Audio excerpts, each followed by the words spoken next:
테슬라와 스페이스X의 CEO이자 세계에서 손꼽히는 대부호 일론 머스크. 그는 다른 회사 대표들과 달리 트위터 같은 소셜미디어 플랫폼을 통해 활발한 소통을 하는 것으로 알려졌는데요. 그 일론 머스크가 올린 트윗 하나가 대한민국을 뒤집어 놓은 사건이 있었습니다. 지난해 일론 머스크는 자신의 계정을 통해 한국의 출산율이 이대로 이어질 경우에는 3세대 이내로 인구가 300만 명 밑으로 내려갈 것이다 라는 트윗을 남겼는데요. 대체 한국의 출산율이 얼마나 낮아졌길래 일론 머스크가 이런 말을 다 했던 걸까요? 실제 지난해 발표된 통계에 따르면 대한민국의 합계 출산율은 0.84였죠. 이 말인즉 여성 한 명이 일생에 거쳐 낳을 것으로 기대되는 아이가 한 명이 채 되지 않는다는 것입니다. 사실 한 명 밑으로 내려간 건 꽤 됐고 지금은 합계 출산율 0.87의 홍콩과 함께 출산율 세계 꼴찌 자리를 다투고 있는 상황. OECD에서는 저출산 국가의 기준을 합계 출산율 2.1명 미만으로 잡고 있고 그보다 낮은 1.3명 밑으로 내려간 나라를 초저출산 국가라고 정의하는데요. 대한민국은 그 초저출산 국가의 기준을 한참 초월해 있는 상황인 겁니다. 여기서 더 놀랍고도 절망적인 사실, 더 내려갈 곳도 없을 것처럼 낮은 출산율이 이 순간에도 계속 내려가고 있다는 겁니다. 아니, 내려갈 출산율이 어디 있다고 계속 더 내려가고 있다는 거죠? 실제로 지난해 2, 3분기 출산율은 0.7명대를 기록했는데요.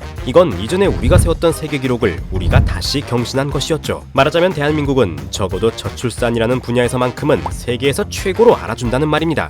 물론 이건 어디까지나 우스갯소리죠. 올림픽 기록처럼 좋은 숫자라면 몰라도 저출산 기록을 세운다는 것은 국가적 차원에서 결코 좋은 일이 아니거든요. 왜냐하면 한 나라의 인구라는 것은 시장의 크기를 결정할 뿐 아니라 여러 국가 시스템을 원활하게 움직이는 원동력이기도 하기 때문이죠. 하지만 저출산 이야기가 나올 때마다 왜 다들 저출산에 그렇게 호들갑인지 궁금해하는 분들도 간혹 있는데요. 예를 들어 어떤 분은 이럴 수도 있죠. 지난 주말에 롯데월드 갔다 왔는데 사람이 적기는커녕 미어 터지던데요. 놀이기구 하나 탈 때도 2시간이나 기다렸는데 이런 거 보면 인구가 좀 줄어도 될 듯? 이야 서울에 사는 분들이라면 그렇게 느끼실 수도 있겠죠. 하지만 지방의 경우에는 다릅니다. 실제로 전국 228개 시군구 중에서 절반 이상인 115개 지역이 무려 소멸 위험 지역으로서 분류되어 있을 정도라는데요. 아니 그건 뭐 어디 두메산골이나 이름도 들어본 적 없는 시골 아니면 깡총 같은 곳 이야기 아닌가요? 아쉽게도 전혀 그렇지 않습니다. 대한민국 제2의 도시인 부산, 그 부산에 있는 금정구와 같은 경상도의 대도시인 대구, 그 대구의 자치구인 남구까지도 소멸 위험 지역에 포함되어 있으니까요. 뿐만 아니라 대구, 부산, 대전, 광주 등 주요 광역시들에 있는 빈집 비율이 10%에 임할 정도라고 합니다. 나름대로 지방의 대도시라는 곳조차 10집 중 한 집은 비어있을 만큼 인적이 뜸해지고 있다는 건데요. 서울과 수도권에 위치한 곳이 아니라면 모든 곳이 인구 감소의 영향을 피해가기 어려운 상황인 거죠. 한국 특유의 수도권 편중 현상으로 지방의 청년들이 워낙 없다 보니 지방 소재 학교들이 폐교된다는 소식도 이제는 익숙하게 들려오는데요. 오죽하면 벚꽃이 피는 순서대로 학교가 문을 닫는다는 의미를 담아 벚꽃 엔딩이라는 말까지 유행을 타고 있다고 합니다. 아무래도 서울에서 떨어진 남쪽, 즉 지방에 있는 학교일수록 인구 감소의 영향을 심하게 받고 문을 닫을 확률도 높을 테니까요. 이런 마당에 출산율까지 바닥을 치니 진짜로 수도권 이외의 지역들은 긴장의 끈을 놓을 수가 없는 것입니다. 계속해서 이어지고 있는 저출산은 나라 전체 인구에도 영향을 미치고 있는데요. 2023년 현재 대한민국의 총 인구는 5,155만 명으로 집계되고 있습니다. 이걸 보고 어떤 분들께서는 이렇게 생각하실 수도 있는데요. 에이, 5천만 명 넘잖아. 충분하네. 좀 안 나도 별일 없어. 라고요. 분명 5천만 명은 적지 않은 숫자죠. 이 정도 숫자면 195개국 중 26위 정도의 수준이니까요. 그런데 문제는 이 숫자가 계속 줄고 있다는 겁니다. 실제로 지난 2020년에는 한 해 동안 출생한 사람보다 사망한 사람이 더 많은 이른바 데드크로스를 지났는데요. 그 뒤로 대한민국의 총 인구는 계속해서 줄어들고 있고 앞으로도 계속 줄어들 예정이죠. 당장 지난해인 2022년에만 해도 사상 처음으로 10만 명 이상의 인구가 자연적으로 소멸했다고 하는데요. 더 정확히 말하면 11만 8천 명이었습니다. 11만 8천 명? 그게 어느 정도지? 이게 잘 체감이 안 되는 분들도 있을 텐데요. 충남 공주시의 인구가 대충 11만 명입니다. 그러니까 지난 1년 사이에 공주시에 사는 모든 사람들이 자연스럽게 사라져버렸다는 거죠. 딱히 아무것도 하지 않았는데도요. 통계청이 공개한 자료에 따르면 이런 추세로 계속될 경우 2040년에는 한국의 총 인구가 5천만 명 밑으로 내려간다고 합니다. 그런데 사실 이것도 지금 추세로 이어졌을 때의 얘기고 실제로는 훨씬 더 빠르게 감소하고 있다고 해요. 작년만 보더라도 정부의 예측이 5만 명이었는데 실질적으로는 2배 이상인 11만 명이 감소했으니 현실적으로는 더 빠르게 5천만 명대가 붕괴될 거라는 것이 학계의 입장이죠. 게다가 이러한 실질적 인구 감소만큼이나 심각한 문제가 바로 인구의 고령화입니다. 통계청이 공개한 자료에 따르면 지난 2022년 우리나라 인구 중에서 65세 이상의 고령자는 약 900만 명으로 전체의 약 17.5%를 기록했는데요. 심지어 현재의 고령화 속도로 미루어 봤을 때 지금으로부터 딱 2년 뒤인 2025년에 고령화 비율이 20%를 넘길 예정이라고 합니다. 대한민국 인구 5명 중 1명은 어르신이 된다 이 말이죠. 한국은 이 추세대로라면 2025년에는 말 그대로 초고령 사회로 진입할 전망입니다. 사실 한국의 초고령 사회 진입은 이전부터 말이 많았다고 하는데요. 흔히 말하는 베이비붐 세대가 나이를 먹고 노인이 되어가는 데 비해 지금 청년층의 인구는 그보다 훨씬 적기 때문입니다. 베이비붐 세대란 1955년부터 1974년간 폭발적으로 태어난 출생자들을 말하는데요. 당시 20년간 태어난 출생자가 무려 1758만 명이라고 합니다. 거의 현재 대한민국 인구의 3분의 1 수준인데요.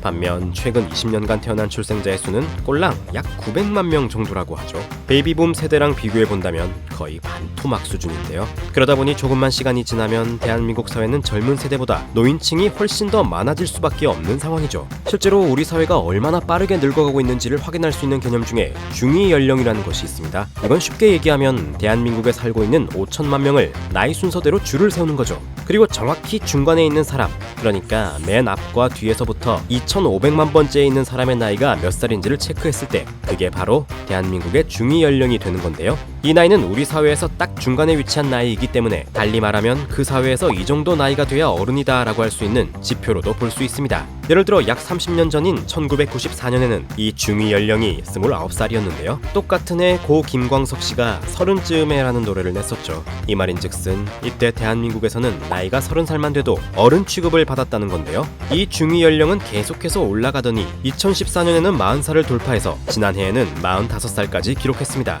이게 2070년에는 62살까지도 올라갈 예정이라고 하는데요. 그쯤 되면 30대가 되더라도 어른커녕 새파란 어린이 취급을 받게 될지 모르죠. 어떤 면에서는 그만큼 젊은 층은 오랫동안 젊게 있을 수 있으니 좋은 일일까요? 실상은 그렇지 않을 전망입니다. 단순한 사실들만 놓고 봤을 때는 얼마나 심각한 건지 실감이 안 나는데요. 이쯤에서 한번 상상을 해봅시다. 나라 인구의 대부분이 일을 하기는커녕 거동도 불편해서 골골댄다면 대체 어떤 일들이 벌어지게 될까요? 가장 먼저 상상할 수 있는 건 나라 경제의 발전 가능성이 현저하게 낮아지는 것인데요. 아무리 과학기술이 발전한다고 한들 사회를 움직이는 많은 요소들은 여전히 사람의 힘을 필요로 하고 있죠. 건물을 짓고 물건을 운반하고 새로운 아이디어를 내고 수행하는 등 다양한 업무를 처리하기 위해서는 젊은 층의 힘과 에너지가 요구됩니다. 그런데 사회 대부분이 노인 계층으로 구성된 초고령 사회라면 그런 부분에서 부족하게 느껴지는 점이 많겠죠. 말 그대로 젊은 사람이 하나도 없는데 소는 누가 키우냐? 라는 겁니다. 하다못해 우리가 먹는 쌀과 농산물도 밥상에 올라오기까지는 정말 많은 땀과 노력이 필요한데 말이죠. 물론 노인들이라고 해서 일을 전혀 할 수 없다는 것은 아닐 텐데요.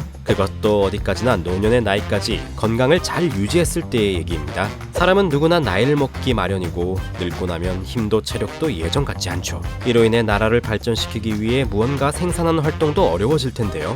실제로 대한민국 통계청에서는 만 15세 이상부터 65세 사이의 인구를 생산 가능 인구라고 정의하고 있습니다. 이 말은 만 15세 이하의 어린아이나 65세 이상의 노인의 경우에는 실질적으로 뭔가를 생산해내기가 어려운 계층이라고 보고 있다는 거죠. 오히려 이 계층들은 피부양 인구라고 해서 생산 가능 인구, 즉 부양 인구의 돌봄과 보살핌이 필요하다고 보는데요. 사실 15세 이하의 어린아이의 경우에는 그다지 큰 문제가 되지 않습니다. 왜냐하면 아이들은 매년 성장하니까요. 키우는데 비용이 꽤 든다고 하더라도 시간이 지나면 그들 스스로도 생산 가능 인구가 되기 때문입니다. 이렇게 성인으로 자란 아이들은 점차 사회를 먹여 살리는 역할을 하게 되죠. 부양하기가 좀 힘이 들진 모르지만 이런 건 미래에 대한 투자라고 할 만한데요. 하지만 나이 든 노인들은 어떨까요? 노인들은 아무리 부양하더라도 상황이 더 나아지는 경우가 드물겠죠. 그보다는 매년 더 늙어가다 보니 가면 갈수록 몸도 안 좋아지고 병이 들 확률도 높아지는데요. 이런 노인들을 케어하고 부양하는 데는 정말 적지 않은 돈과 에너지가 필요합니다.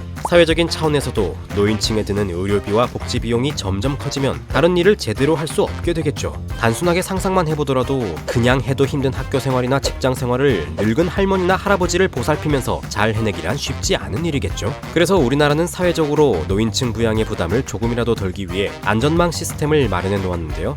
이것이 바로 국민연금입니다. 사회생활을 해보신 분들이라면 매달 월급마다 몇만 원씩 빠져나가는 각종 보험료와 연금 때문에 괜히 스트레스를 받은 적이 있으실 겁니다. 국민연금은 이렇게 노동인구들로부터 얼마간의 돈을 세금처럼 떼서 수백조 규모의 기금을 마련하는데요. 실제로 우리나라 국민연금의 자산총액은 무려 800조가 넘습니다. 삼성전자의 시가총액이 440조이고 대한민국 정부의 1년치 예산이 640조 정도임을 고려해보면 정말 어마어마한 규모인 건데요.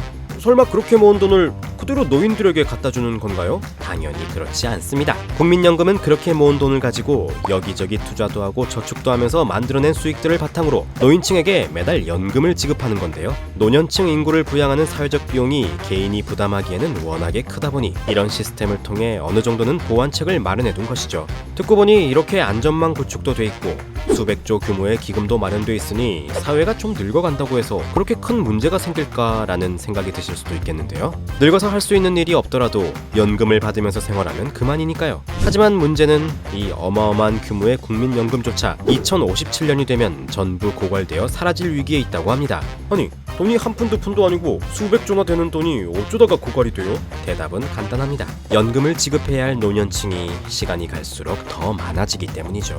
국민연금이라는 것은 기본적으로 젊은 층에게서 걷어들인 돈을 불려서 노년층에게 나눠준다는 개념이잖아요. 그런데 앞서 말한 것처럼 저출산이 계속되니 갈수록 돈을 충당할 젊은 층은 줄어들고 반대로 돈을 줘야 할 노년층만 몇 배로 늘어가는 마당이니까요. 따라서 이런 상황이 계속 이어지다가는 지금의 청년층이 연금을 받을 나이가 됐을 땐 단 한 푼의 돈도 돌려받지 못하게 되겠죠.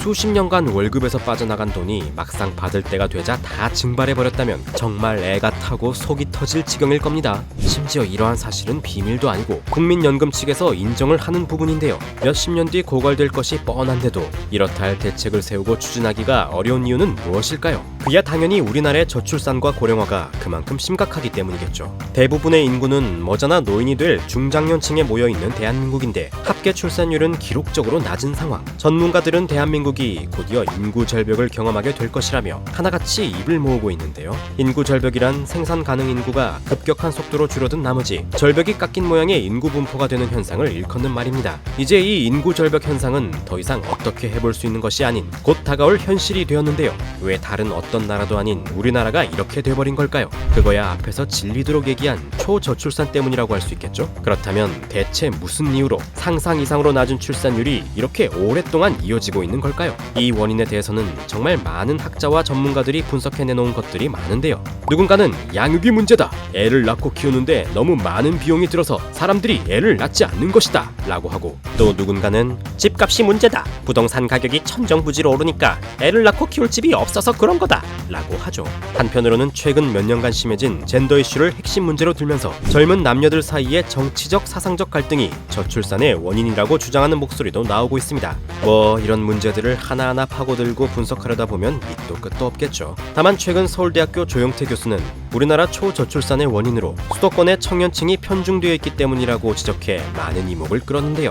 조금 뜬금없어 보이는 이 주장을 풀어서 이야기해보자면 이렇습니다. 현재 우리나라의 청년층이라고 하면 너나 할 것 없이 서울 내지 수도권에 가서 공부를 하거나 일을 하는 게 일반적인데요. 젊은 층이 지나치게 많이 모여 있다 보면 자연스레 경쟁이 치열해진다는 거죠. 이 경쟁이 심해도 너무 심하다 보니까 자기 생존을 위한 재생산 욕구, 즉 아이를 낳으려는 욕구를 포기한다는 것입니다. 하긴 직장 다니랴 공부해서 스펙 올리랴 바빠 죽겠는데 언제 결혼을 하고 애를 낳아서 키울 생각이 들겠어요? 조금만 삐끗해도 경쟁에서 밀려나 소외되고 도태되기 쉬운 환경이라면 더더욱 그런 현상이 심하겠죠. 그런데 여기서 궁금증이 생깁니다. 어째서 청년들은 태어난 지방을 떠나서 죄다 서울이나 수도권으로 가는 걸까요? 이건 지방에 있는 분들이라면 조금 자존심이 상할 이야기일 수도 있는데 바로 지방에 자원이 없기 때문이라는데요. 단순히 무슨 석유나 가스 같은 천연 자원이 없다는 얘기가 아닙니다. 서울이 주지 못하는 가치나 의미를 갖춘 도시가 거의 없다는 것이죠.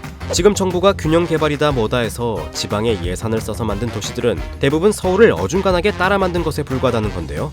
이게 아무리 잘 만들어봤자 카피는 카피에 불과하기 때문에 결국에는 서울을 이길 수 없죠. 궁극적으로 서울에 집중된 인구를 제대로 분산하기 위해서는 그 지방만의 특색을 갖춘 도시들이 많이 생기고 거기에 따라 청년들이 살고 싶은 곳으로 자리 잡아야 한다는 겁니다.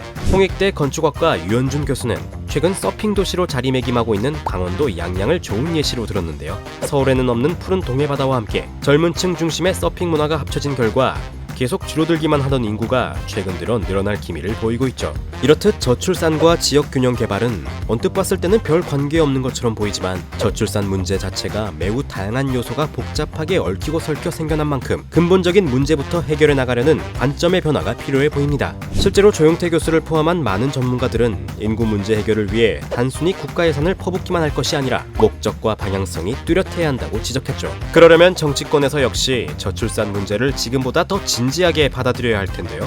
성 갈등과 세대 갈등을 정치적으로 이용하거나 표 확보를 위한 수단으로 바라봐선 안 되겠죠. 인구 절벽 문제가 점점 코앞으로 다가오고 있는 대한민국인 만큼 각계각층이 서로 싸우고 헐뜯기보단 함께 힘을 합쳐 위기를 극복해 나가는 모습이 더 많아졌으면 좋겠습니다. 그럼 이쯤에서 대한민국의 인구 절벽에 대한 이야기를 마치면서 지금까지 지식의 신이었습니다. 감사합니다.